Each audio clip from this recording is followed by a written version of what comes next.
nearly $20 million budget shortfall and a potential state takeover, the Austin Independent School District proposed a plan to close 13 schools and redraw boundaries, impacting almost every school in the district. This week on Inside the Investigation, our team discusses the rising anger among parents and staff over the plan and how it could reshape the region.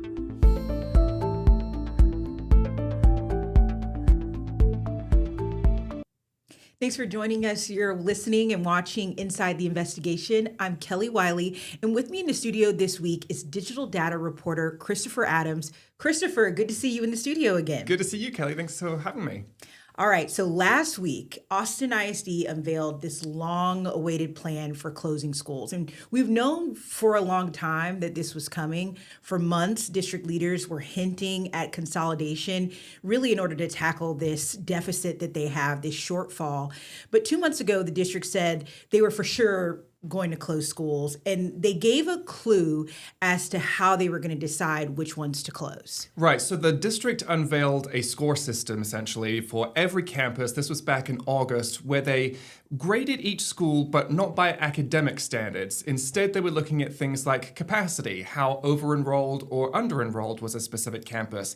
They looked at the condition of the building. They looked at the costs to keep that school open, both educational costs and also facility maintenance costs as well. So there were 5 of these categories overall. Each score was graded in each of those categories from 1 to 5, 1 being the best score, 5 being the worst score. And the district then gave each school an overall score based on those 5 categories. And the district made a point in their meetings with us to say these scores, this wasn't a closure list. And they did this because, as you can imagine, anytime you see a grade applied to the school where your children attend, parents are not really, they're freaking out over what that might mean. Right. But they were essentially saying the lowest scoring school is not necessarily the school that's going to be closing. And there's important context because these were not the only scores that were top of mind for district leaders or for parents at the time. In the background of this conversation was this looming threat of a state takeover. Yeah, exactly. So when these campus scores that the district put out, they were also dealing with a slew of unacceptable accountability ratings from the state. So every year, the Texas Education Agency, which is essentially the state's education department, they rate every school campus and school district in the state. And this is primarily based on student outcomes, things like performance in the STAR test. So this is important context here because in AISD, there are 3 schools, Burnett, Dobie, and Webb middle schools, who have now received 4 F ratings in a row. And that's important because if any one school receives 5 in a row, that opens the district up for state takeover. And what we mean by that is essentially the state can come in and replace the elected board of trustees with a state-appointed board of managers, similar to what we had happen in Houston ISD, if you remember that. So these 3 AISD schools are in this very precarious predicament right now. If they receive another F rating next year, that opens the district up to state takeover. And to complicate things even further for the district, there are even more schools just behind those. There are 12 more schools in a similar situation who at this point have received 3 F ratings in a row. So let's level set. The situation we have, there are some parents that fear their school might close based on being the lowest academically performing. And then we have others that fear their school may close because they have this lowest facility score based on capacity and the condition of the building. But the reality of the draft plan that the district released, I think, threw a lot of people off guard. Let's talk about why. Yeah, so the draft plan includes the closure of 13 schools, and we have a map that we can show you here of those 13 schools that are slated for closure, or if you're listening to us on the podcast, you can find this interactive map over at KXAN.com.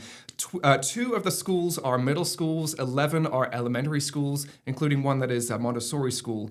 Now, in the state's accountability ratings, so these are those A through F ratings that the TEA, the Texas Education Agency, gives out, 7 of the 13 schools that are currently set for closure have received an F rating. 4, though, have received a B rating, and there's one green dot on that map, Maplewood Elementary School, that actually is an A-rated school currently. So it's not the case that the district is just closing the lowest performing schools. Now, when we talk about those capacity and condition school scores, it's also not the case that they are just closing the lowest performing schools there. Let's take Barrington Elementary, for example. That one has a score of 1.79 out of 5. Again, remember, 1 is the best score that a district could have, 5 is the lowest, so 1.79 is not a particularly bad score. Still, though, some people might be thinking, why not just close those lowest performing schools? Wouldn't that just be the easy option and make this problem go away, Kelly? And really, it's so much more complicated than that. Our team has been realizing as we've been reporting on this. It's just not as simple as close an F-rated campus and the district no longer has to do anything to improve student outcomes.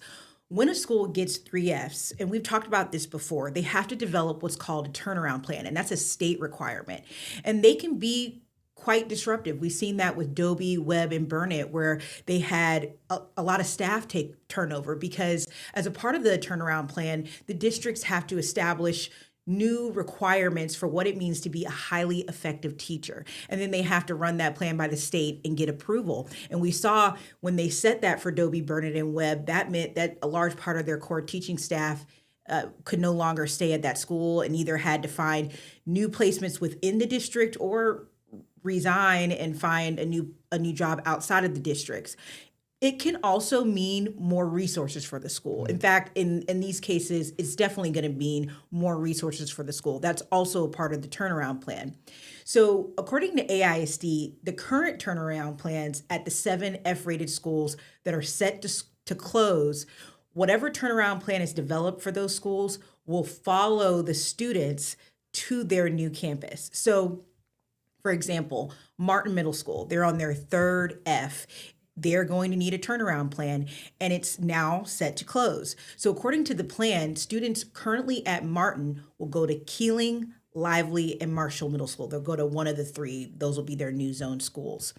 Superintendent Matias Segura told me in an interview this week that whichever campus gets the majority of the students from the closed campus will then have to take the turnaround plan. And the district gives a very detailed look at what this would mean for Martin in particular. In this case, the school that's getting the majority is Keeling Middle School.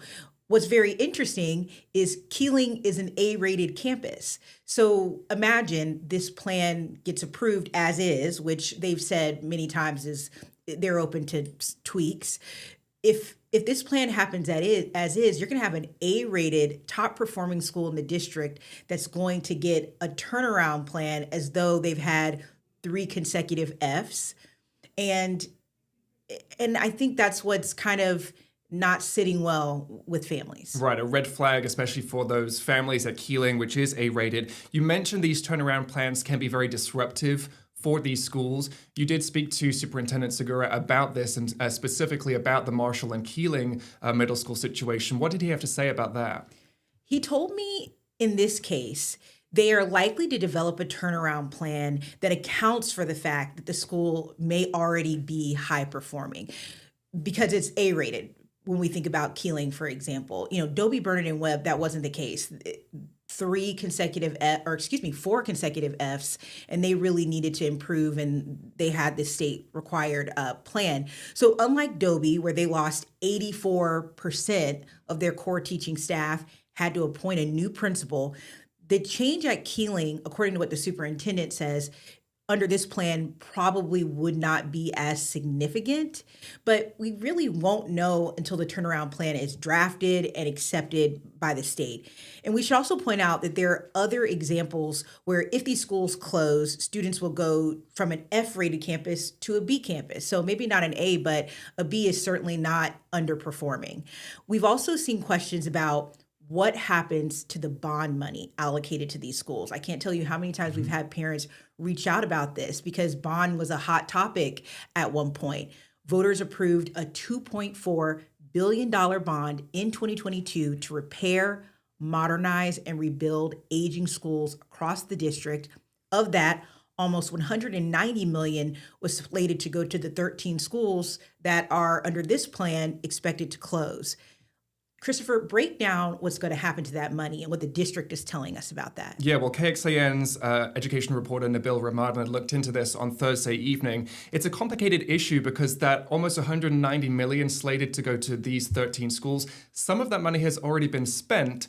A lot of it, though, it has still not been spent. So what happens to that money? Well, Superintendent Segura did touch on this briefly last week. He said his initial thought and his initial recommendation here was that the money should move with the students to whatever new campus they go to. Now, it's unclear how the district would approach this because in some cases, students will be split up across multiple campuses. So will the money be split as well, or would it simply follow where the majority of the students go? So that still remains to be seen. But the superintendent did also say there are some instances where students may move to schools that don't necessarily need those additional funds, potentially Keeling, for example, which is an A-rated school, because they are already in good shape facility-wise, the maintenance of that new building. Now, in that case, he said the district would find alternative solutions, alternative uses for that money, and ultimately it is up to the board to decide what to do if there is any surplus money left over here. Now, I think it's also important to mention here, Kelly, we're talking about these 13 schools that are closing, but there are significant and far-reaching impacts beyond those 13 schools, because also in this plan, there are big changes to school zones and feeder patterns from elementary to middle to high, and those changes are going to affect 98% of schools in the district. So even if your child is at one of these schools that isn't closing, chances are there's still going to be some pretty big impacts for you. A lot of parents are now realizing, for example, Kelly, that they go to a school currently, but they are zoned for a completely different school for the next school year. That is raising a lot of questions. I know you've spoken to some parents who are concerned about what happens with siblings. If I have a child in one school, will their younger sibling be able to get into that school, even if they're no longer zoned for that school? What has the superintendent said about those sorts of situations, Kelly? Well, you know, it's a big question when we're not just getting that question from parents that we meet out on these stories, but parents in our own newsroom were coming up to me asking me that question. The good news is, for a lot of families, despite their school zone changing under this draft plan, so it still has to be approved, we should say that, if they have a child currently enrolled at the school, the district has said that they'll have the option during the enrollment process next year to remain at that school that they currently go to, or they can choose to go to their newly zoned school. And I asked specifically, what will parents need to do? Is this something, how will this come up? Where do they need to actually do this? And he was saying this will be online. It'll be a drop-down menu where you'll get to select the school where your student currently attends, or this newly zoned school. So look out for that if this plan passes. But for siblings, it's a slightly different story. AISD has always allowed parents to request their child be able to transfer to a campus that maybe their older sibling attends. The transfer request is prioritized, but it's not guaranteed in this case. And the policy really is the same, even if the draft plan is adopted. You'd be able to ask for that priority school assignment if you had a sibling currently under the current structure and policies, and under the new, if this draft plan passes, you'll still have that ability. Now, you mentioned this as a draft plan. We want to emphasize that this is not set in stone yet. The board still has to make a final decision on this. We know that the district will be hosting several open meetings for parents and community members, teachers, to give their feedback on this plan. How receptive do you think the district is going to be with this feedback? Could they make tweaks to this plan based on the kind of feedback that they're getting from the community? It's hard to tell. You know, this isn't a loose plan. It's very specific. Yeah. And the district, in their own words, they've said they put a lot of thought into it, and this is their most thoughtful plan for how to move forward with consolidation. But they're going to have a lot of criticism to contend with. Already, we've seen parents and students protesting this. Just yesterday, they were protesting at AISD headquarters. Becker Elementary is one example. They're a wall-to-wall dual language program in AISD. The district is proposing to close the school and move the dual language program 3 miles away from South Austin to Sanchez Elementary in East Austin. The district says, from their perspective, this will give more students across the district access to these essential programs. But, this is also going to have a domino effect, likely, right? Because students at Sanchez who are not in the dual language program will be reassigned to 3 other schools based on their address. We've heard Becker parents and others say if this happens and the plan is approved, they will take their kids out of the district entirely because one extra layer of context, as if we need one more thing to complicate the situation, is, we've got this program coming up where the state has approved taxpayer dollars to go to some families to, go to private schools, to homeschool. There'll be more choice injected into the situation as they are implementing this controversial plan. Yeah, so that's the so-called education savings accounts that we know lawmakers passed earlier this year. Takes effect next school year, which is the same time that any changes to AISD schools and boundaries will take effect as well. Let's switch gears a little bit and talk about principals and teachers at these 13 schools that are currently set to close.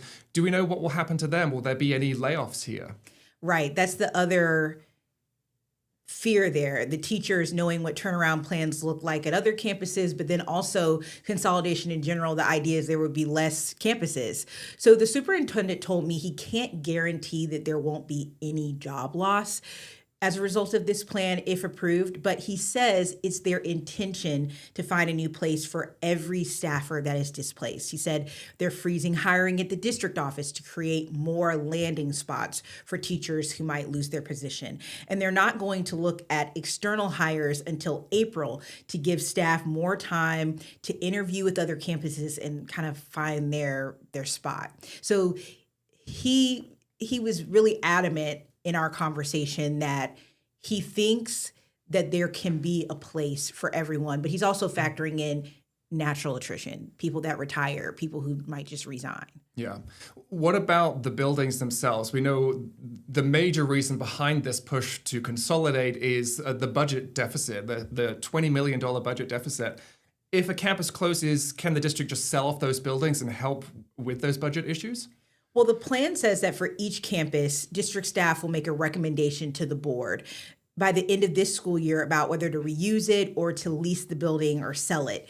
A couple examples: Peace Elementary closed 5 years ago. The district still owns that building, but they do lease it to the United Way for Greater Austin to operate an early childhood education center. And AISD is in the process also of selling the former Rosedale School campus to a local developer and builder of multifamily residential housing. So it's an example of what the district selling off these properties could look like, but some of the schools will be reimagined. So think about Bedichek and Martin Middle Schools. They are slated for closure. They're one of the 13, but the district kind of paints a different story for what can happen in the coming years. The district says they plan to reopen these campuses. Specifically, AISD is looking at creating K-8 schools instead of standalone middle schools. I was actually talking to a researcher this week out of Arkansas that studied consolidation in their area. And he talked about what some of the issues can be with kids having too many transitions, right? Like they're going from elementary to middle, maybe to junior high in some states, then to high school, and that can be disruptive for the student. It can cause issues for their educational outcomes. And specifically with middle school, when you think about it, you're kind of transitioning 2/3 of the time that you're there. You're transitioning in as a 6th grader and you're transitioning out as an 8th grader. And so the concept of K-8 is to decrease the amount of times that children are seeking or having disruptions in what feels like a constant to them. So it is interesting that for those 2 middle schools in particular, they are reimagining how to make, in the long run, right? Not right now. Right now, we're looking at more transitions, but in the long run, making it a situation where maybe we can get some better educational outcomes just from how we structure out our schools. And again, we have that interactive map of the 13 schools currently set to close on KXAN.com, but we want to stress once again, this is just a draft plan for now. The board will make its final decision on this plan on November 20th, and any changes would then take effect next school year, so 2026, 2027. That's a year from now almost, but the district says it needs that much time. The vote needs to happen now because it needs plenty of time to prepare. There are a couple things that they need to set up. First of all, the new boundaries, they need to add that to their enrollment system. So when families are applying or going through the enrollment process, they have that already set up on the online portal. They also need time to make sure they have the right teachers and school leaders at each campus. For example, they say principals will be selected in December. And so they want to give them ample time to prepare for the new school year as well. So mark your calendars, November 20th is, when this big vote is going to take place. Kelly, do we have any indication of how the board may vote on this? Is this a done deal? Hard to tell. To keep giving that response. I mean, we've already heard from board members who say there'll be a no vote. So if the plan stays as is, at least. Trustee Catherine Whitley-Chu said in a statement, she understands the intentions and the pressures that led to this proposal. They paint this picture, one in which we've been talking about at our station and online and on air for a while, that there's the financial they feel financially strapped, these school districts, over state funding. But then also there's so many ancillary things that are going on from the TEA perspective and over these schools where they could lose agency, right? If these schools fail to improve. So she says she understands the intentions and the pressures that have led up to this point, but she said she doesn't think the district should close schools that are in demand and have strong academic results. So it kind of brings us all the way back full circle to the data that they were using for this, right? Maplewood is an A school. That sounds like what she's referencing here. And then we're talking about schools that are in demand. So maybe their enrollment or their capacity at their school is higher. But in my conversation with the superintendent, he kind of brought it up to like a 50,000 foot view of what they're trying to do. And he says he sees this as AISD's bold Band-Aid rip that will put the system in a better position overall. One where they don't have empty buildings, one where they can put more resources into fewer schools, and one where critical programs are more accessible to the region. And he really stressed, speaking about this looming state takeover, he really stressed that right now, they have local control. They can make bold moves where he says he knows how thoughtful that they can be about making those bold moves. And he says his biggest fear is the school district losing local control and losing that agency to make local decisions. Of course, we will be following this throughout. That big vote is on November 20th, but we know the district, as we mentioned, will be having those several open house meetings where parents and community members can give their feedback on this plan before that vote happens. You can find all of that information, those dates on KXAN.com, as well as our interactive map showing the 13 schools that are set to close. And you can dig into the data that Kelly and I have been mentioning, those A through F accountability ratings, and also some of those capacity and condition ratings for each school as well. Again, that's all on KXAN.com. I'm Christopher Adams. And I'm Kelly Wiley. Thanks for joining us this week on Inside the Investigation. We'll see you next time.